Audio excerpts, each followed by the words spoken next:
It was a crisp winter evening, and snowflakes gently danced outside the windows, coating the world in a soft white blanket.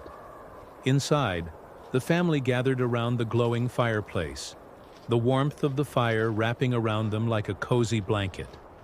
The crackling wood filled the air with a pleasant earthy aroma, and sparks occasionally flickered and popped, casting playful shadows across the room. Grandfather sat in his favorite armchair, wrapped in a thick woolen shawl, his face illuminated by the firelight. His grandchildren, bundled up in pajamas and holding mugs of hot chocolate, looked up at him eagerly. It was a tradition that every winter, after the first big snowfall, Grandfather would share one of his many tales, stories that seemed to come from a world both familiar and magical.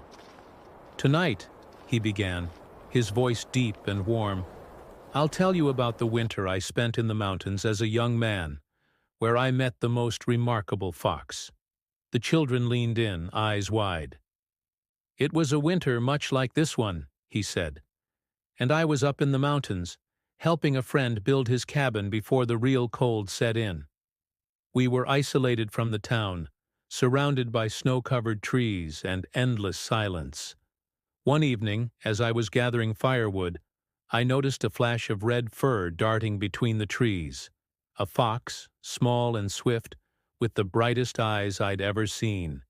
He paused, letting his words linger in the air.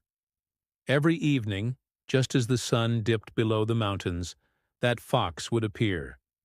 At first I thought it was just curious, but one night I heard something strange, a soft whimpering sound.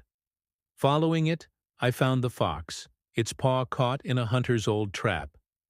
I carefully freed it, and from that night on, the fox became my silent companion.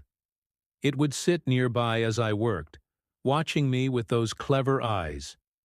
"Did it ever come inside?" one of the grandchildren asked, clutching their mug. Grandfather chuckled. "No, it was too wild for that. But one particularly cold night, I left some food outside, and I could see it take the offering, its tail flicking with gratitude. It would disappear into the forest, but somehow I always felt it was close by, watching over me." He leaned back, gazing into the fire, as if seeing that mountain winter once more. "That fox taught me something. About trust, about kindness that needs no words. Even in the quiet wilderness, we're never truly alone."